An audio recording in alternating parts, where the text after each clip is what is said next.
Olá, boa noite, graça e paz da parte do Senhor Jesus. Que coisa boa estarmos juntos mais uma vez nesse programa especial, o programa Consensos, que está alcançando os nossos ouvintes nas várias rádios que estão retransmitindo o programa Consensos e também o programa Consensos exibido pela televisão. De modo que nós queremos abraçar os nossos ouvintes, queridos internautas que estão nos acompanhando pelos 4 cantos da terra e também os nossos telespectadores. Forte abraço.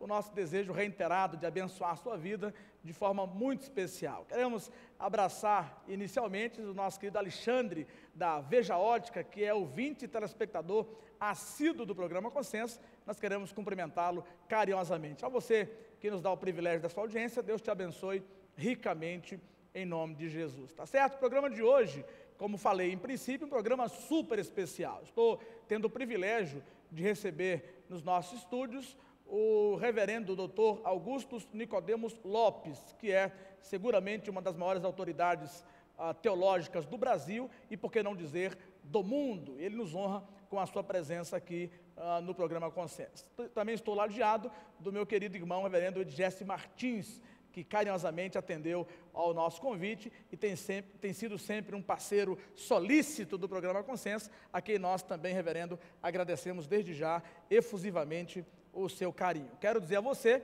que você pode participar do programa de hoje enviando o seu e-mail consenso@ig.com.br e também pode mandar o seu torpedo 8111-3904, 8574-4865, 9920-02050 e você nos ajuda a fazer o programa Consenso com as suas ideias, com as suas sugestões, com as suas opiniões e com as suas perguntas. Pode também deixar a sua opinião consignada lá no Facebook, Robert Valgóis, está lá o tema do programa de hoje e você pode participar do nosso fórum de debate, da nossa discussão. Nos ajude a construir um programa melhor. Um lugar onde todos falem a mesma língua, onde todas as gerações podem se encontrar. Um jeito diferente que faz bem demais pra gente. É pra lá que eu vou. Luz e vida. Aproximar pessoas a Deus é a nossa missão. Praça Joaquim Nabuco, número 173, fone 3224-4767. Uma escola com programa de alimentação saudável, com várias conquistas do Enem e vestibulares, com ênfase em artes e esportes, que busca excelência para a glória de Deus. Academia Cristã de Boa Viagem. Escolha o certo. Você é evangélico, servo de Deus? Vá na Veja Ótica, procure lá a Rejane, que é a gerente geral, procure lá o Alexandre e você então discute, você busca lá o seu melhor desconto. Certamente você vai ser também abençoado, porque o grande propósito da Veja Ótica, com lentes baratas, com a questão de opções diversificadas, é servir ao povo de Deus. Veja Ótica, te ajudando a ver melhor.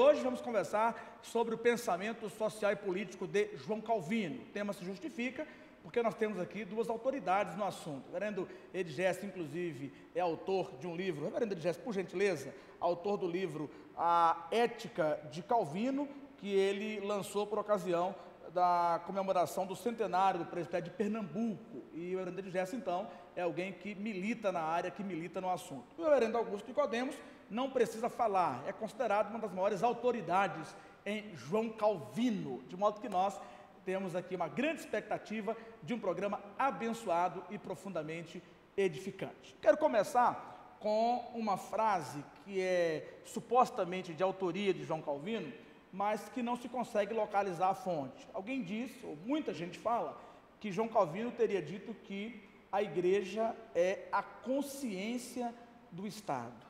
Procede isso, doutor Augusto Nicodemos? Calvino disse isso? Ele pensava isso mesmo?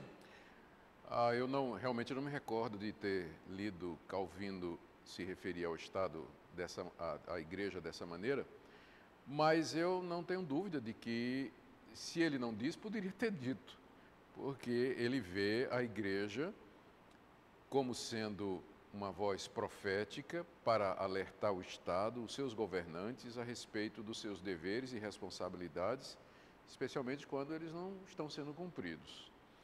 E nessa mesma veia, Calvino recomendava ou falava da igreja, não somente como sendo a consciência do Estado, mas da responsabilidade dela de preparar os cidadãos para participarem da vida política, da vida econômica, social do Estado, por causa da sua visão ampla a respeito do reino de Deus e do senhorio de Cristo. Então, voltando à sua pergunta, eu realmente não lembro de ter lido em algum lugar exatamente essa frase, mas como eu disse, bem que ele poderia ter dito, porque o pensamento dele, sem dúvida, nos alerta a respeito da necessidade de nós confrontarmos os governantes diante da responsabilidade que eles têm diante de Deus, de fazer o bem, punir os malfeitores, proteger os cidadãos que são honestos e promover o bem comum. Quando eles não fazem isso, então os cristãos devem chamar os governantes à responsabilidade, é claro, sempre dentro dos meios legítimos. Reverendo Jesse, o reverendo Augustus mencionou que na perspectiva, no viés, na corrente conceptiva de João Calvino, a igreja ela teria esse papel do exercício, chamado assim, ele usou a expressão profético.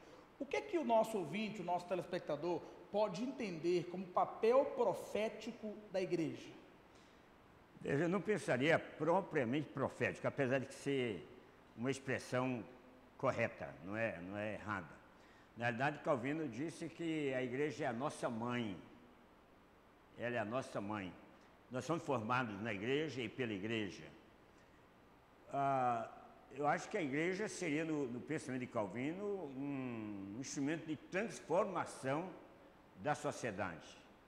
Calvino viveu uma época marcante, uma época extremamente importante, que é o século XVI.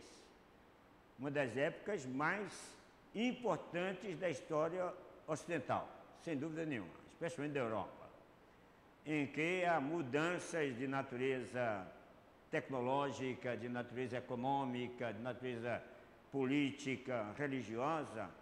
Bom, ele nesse aspecto religioso estaria bem colocado por causa da reforma, no caso, mas uma época em que para realizar um trabalho como Calvino realizou, o indivíduo tinha que ser muito, muito competente. E aí, dentro dessa competência legada por Calvino a nós, crentes, presbiterianos, reformados, sobretudo, e as igrejas de um modo geral, como é que eu entendo, como é que eu posso reverberar esse legado de Calvino nos dias de hoje? Em outras palavras, o que as igrejas precisam fazer, e os pastores, e os teólogos, e os crentes de um modo geral, para serem observadores dessa orientação de João Calvino? Fico muito contente que nós estamos aqui para conversar sobre isso, ok? Veja, acho que a primeira coisa que a gente tem de colocar, e eu lamento demais isso aí, é o desconhecimento que existe sobre Calvino. Nós não dizemos calvinistas, mas só uma meia dúzia de pastores conhecem de fato Calvino.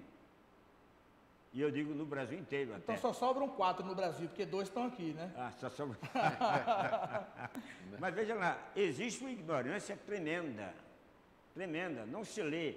Hoje nós já temos até uma literatura relativamente abundante no Brasil em português, que já poderia ser bastante difundida. Mas mesmo assim, o nosso povo presbiteriano, no caso, em particular, desconhece Calvino. Diz, não, sou calvinista. Quem é Calvino para você? Quem foi que ensinou? O que é que você sabe sobre isso? Ok?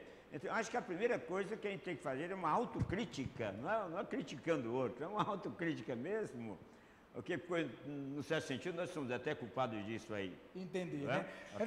Reverendo Mas é a ignorância que existe sobre Calvino. A gente não pode mais desconhecer esse personagem da história que está no mesmo nível de um Francis Bacon, e de outros cientistas de renome internacional, ok? O senhor entende também que Calvino está no mesmo nível de Francis Bacon, por exemplo? E parece que o senhor vai entender que ele está no nível um pouquinho mais elevado.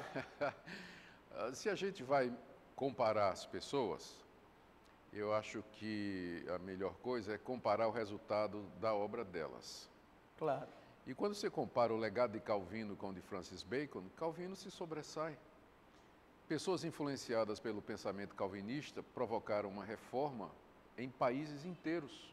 Colonizaram, por exemplo, a América, fundaram as maiores universidades que existem hoje, abriram hospitais, asilos, orfanatos, todos eles influenciados pelo pensamento de João Calvino. Se você puder me mostrar gente que fez isso influenciado pelo pensamento de Francis Bacon, então eu vou dizer que Bacon foi igual ou maior, mas não tem. Quem mais impactou a história, como disse o reverendo Ed Jesse, foi João Calvino, sem dúvida nenhuma. O reverendo Ed Jesse, desculpa a intervenção, reverendo Augustus, o reverendo Ed Jesse, na sua fala, tocou num ponto, penso, bastante relevante, quando ele fala do desconhecimento de causa, sobretudo de muitos que se arrogam calvinistas. E há uma crítica de que muitos calvinistas são calvinistas do tulipe, que compreendem de uma forma reducionista que ser calvinista se restringe a decorar os 5 pontos do calvinismo. O senhor entende essa crítica e também a contesta? Entendo e contesto a ideia de que calvinista é quem abraça a tulipe, que são aqueles 5 pontos da soteriologia calvinista. O primeiro, não foi Calvino que escreveu os 5 pontos, mas seus seguidores, cerca de 100 e 150 anos depois, no Sínodo de Dort, embora eu tenha certeza que Calvino subscreveria, mas não foi ele o autor dos 5 pontos. E o pensamento de Calvino é muito mais abrangente do que 5 pontos relacionados com a salvação da nossa alma. O pensamento de Calvino alcança, na verdade, todas as dimensões da nossa existência, porque a teologia dele é de tal natureza de que traz para debaixo do senhorio de Cristo todas as dimensões da realidade humana. A soteriologia, o tulipe, é apenas um aspecto. Então, pessoas que se consideram calvinistas só porque abraçam a soteriologia dos seguidores de João Calvino, elas estão perdendo o amplo pensamento de Calvino, de se beneficiar do amplo pensamento do reformador. O senhor, me lembro bem disso, porque eu estava presente e fiquei assim, muito impressionado com a abordagem que o senhor fez sobre João Calvino, em uma ocasião lá na primeira igreja presbiteriana do Recife, acho que nos idos de 90 e alguma coisa. Sim. E o senhor dizia, essa frase me deixou assim, foi bem marcante, o senhor dizia que nós somos pigmeus nos ombros de João Calvino. É bem provável que o senhor se recorde disso, o senhor tem uma mente privilegiada. O que o senhor quis dizer exatamente quando o senhor cunhou essa frase? Eu quis dizer que hoje, se nós hoje podemos construir alguma coisa ou fazer alguma coisa, não devemos esquecer que estamos sobre os ombros de quem nos antecedeu. É muito comum hoje a pessoa que tem alguma relevância ou começa a ter algum sucesso no que faz, algum impacto, especialmente na área evangélica, ele pensar que ele é o primeiro, não é? E há uma ingratidão muito grande com as gerações anteriores. Então, hoje você vê pessoas, até mesmo dentro dos círculos reformados, querendo se projetar ou construir seus próprios ministérios, de repente vêm com algumas ideias e esquecem de que atrás de nós temos aí 500 anos de história da Reforma, 500 anos de reflexão, de pessoas que elaboraram o pensamento de Calvino, o expandiram, enriqueceram. Então, sempre seremos pigmeus nos ombros dos que nos antecederam, especialmente de João Calvino. Depois de 500 anos da Reforma, ainda não apareceu alguém que tivesse no ambiente mundial o mesmo impacto que João Calvino teve para a sua época. Há pessoas conhecidas, há pessoas que fizeram diferença, há pessoas de renome, mas comparativamente falando, guardadas as devidas proporções, ainda está para vir alguém que esteja seja do mesmo calibre de João Calvino. A sua frase, ela pode ter também uma coloração, eu diria até ambígua, né? Não sei se exatamente isso também eu quis dizer. Eu poderia também pensar na hipótese de que, como homem, pecador, Calvino tinha limitações e poderia cometer erros, e sendo pigmeus sobre os seus ombros, nós teríamos a possibilidade de aprender com a história e não repetir os mesmos erros? Sem dúvida nenhuma. O Calvino, com certeza, era limitado, ele não era inerrante, infalível, como às vezes alguns calvinistas dão a entender. Ah, é? É claro. Tem gente que considera... eles não dizem abertamente, mas a maneira como falam de Calvino era como se Calvino nunca tivesse errado ou cometido alguma imprecisão teológica. Eu tenho algumas discordâncias do pensamento de João Calvino. Agora, o que é admirável nele não é tanto a sua figura, mas é que ele era a pessoa certa na hora certa e que havia sido capacitado por Deus com um equipamento que era necessário na época. A sua formação humanista, a sua formação como advogado. Ele era bem jovem quando conhece Farel e fica em Genebra. O seu temperamento disciplinado e a sua visão, a sua cabeça organizada, ele tinha uma mente muito disciplinada, provavelmente pelos estudos e pela criação. A primeira edição das Institutas sofreu poucas variações, ele escreveu com menos de 30 anos, não mudou quase nada nas outras edições, ele apenas foi aumentando mais.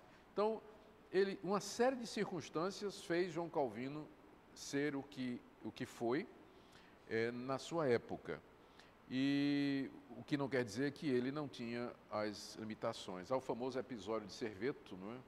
Que sempre é apontado como sendo um momento em que Calvino poderia ter sido mais consistente com o Evangelho e, de alguma forma, impedido que o médico espanhol fosse queimado por heresia. Há atenuantes, porque é isso que se fazia na época, a Igreja Católica fazia, todo mundo fazia, e ele era uma pessoa da sua época, né? Mas alguns criticam que ele podia ter transcendido a época, né? A partir dos referenciais, tempo, né? Do Evangelho. Então tem essa mancha no currículo de Calvino. E outros pensamentos, né, que a gente não concorda totalmente, mas para a época dele e a importância dele na história, nós não podemos diminuir. Vereador José, o senhor entende que essa formação humanista que era própria do João Calvino e também a sua formação jurídica, proferida aí pelo reverendo Augustus, de alguma forma contribuíram para enlarguecer a visão do reformador, e eu diria até para deixar o reformador com essa visão absolutamente contextualizada da necessidade de uma inserção social tão forte como ele ensinou? Veja, eu concordo em grande parte, me congratulo muito com as afirmações do reverendo Nicodemos e nos combinamos bastante. Calvino não foi um filósofo, nem foi um sociólogo. Calvino foi um teólogo. Exato. Ok? Ele começa, na realidade, a carreira acadêmica dele com filosofia. Vocês entendem que Calvino precisa ser visto, analisado, enxergado, sobretudo como teólogo. Sem dúvida. Especialmente. Pois não. A maturidade dele é teológica. Ele começou, na realidade, como um amante da filosofia, escreveu um primeiro ensaio, um primeiro trabalho sobre isso, mas ele não enveredou pela filosofia. Ok? Depois, no caso, então ele foi um humanista iniciante, mas ele não seguiu a carreira dele por aí. Ok? Do ponto de vista... Mas a bagagem adquirida permaneceu. Como? A bagagem adquirida permaneceu. Permaneceu e vai ter a sua influência, sim, mas ela não vai se sobrepor a outro aspecto que vai ser, sem dúvida nenhuma, o mais importante para ele. A interpretação da escritura com especialidade, a que ele se apega muito, é o fundamento de toda, digamos assim, filosofia de trabalho de Calvino. Não há também uma sociologia de Calvino propriamente. Lógico, a gente pode, porque ele vive dentro de um contexto de mudanças sociais, econômicas, políticas, religiosas imensas. Então a gente pode fazer uma apreciação sobre isso aí. Mas, para mim, eu considero o seguinte, que o fundamento do trabalho de Calvino foi realmente religioso. Religioso, né? Religioso. Agora ele invade as outras áreas. Por exemplo, ele escreve as institutas dele e a primeira cópia ele manda para o rei. Ok? Quer dizer... E quando ele desculpe, reverendo, quando ele decide fazer isso, qual é a leitura que o senhor faz? Qual é o entendimento que o senhor tem? Quando Calvino envia, remete a primeira cópia das institutas ao rei. Ele tem consciência, dentro da formação global dele, do poder que está construído na política. Ele sabe disso. E dentro de Genebra, por exemplo, ele foi um tipo político. Houve muita coisa que dependeu. Agora, como no caso ele, digamos assim, bandeou mais, estruturou mais na área teológica, ele fica na teologia, ele é pastor. Antes de mais nada, ele é pastor.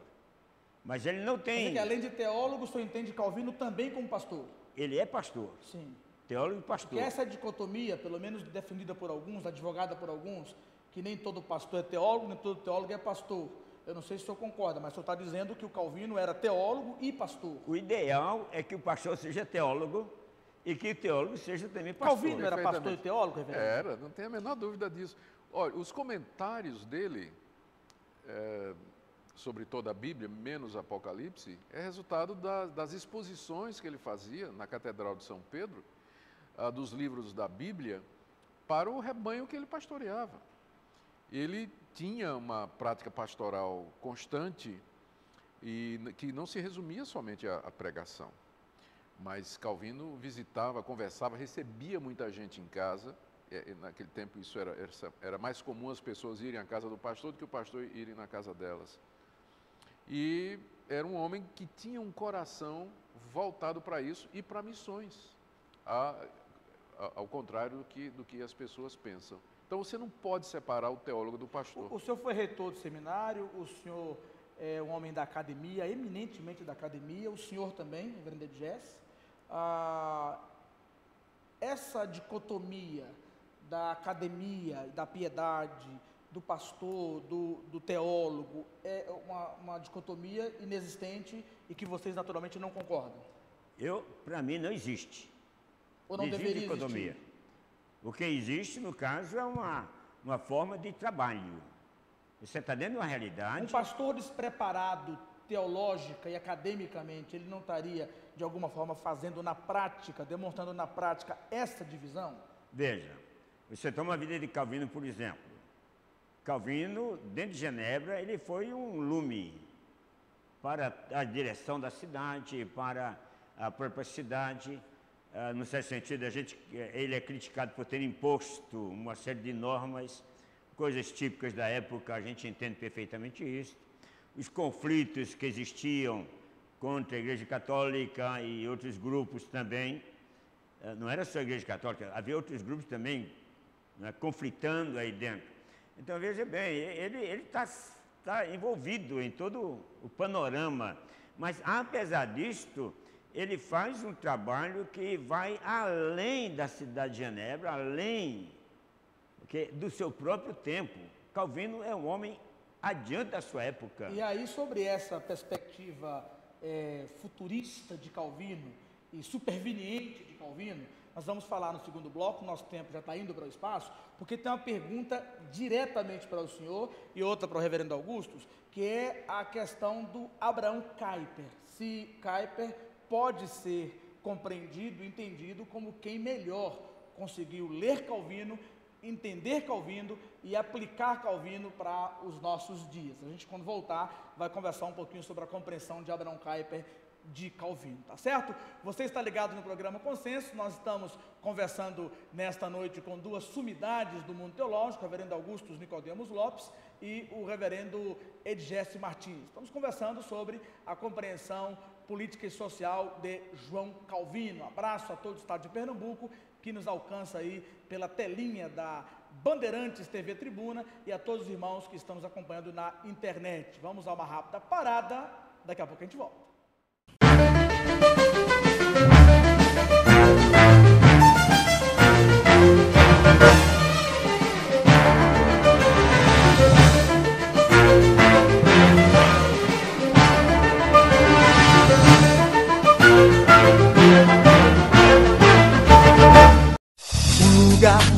todos falem a mesma língua, onde todas as gerações podem se encontrar. Um jeito diferente que faz bem demais pra gente, é pra lá que eu vou. Luz e vida. Aproximar pessoas a Deus é a nossa missão. Praça Joaquim Nabuco, número 173, fone 3224-4767. Uma escola com programa de alimentação saudável, com várias conquistas do Enem e vestibulares, com ênfase em artes e esportes, que busca excelência para a glória de Deus. Academia Cristã de Boa Viagem. Escolha o certo. Você é evangélico, servo de Deus? Vá na Veja Ótica, procure lá a Rejane, que é a gerente geral, procure lá o Alexandre e você então discute, você busca lá o seu melhor desconto. Certamente você vai ser também abençoado, porque o grande propósito da Veja Ótica, com lentes baratas, com a questão de opções diversificadas, é servir ao povo de Deus. Veja Ótica, te ajudando a ver melhor.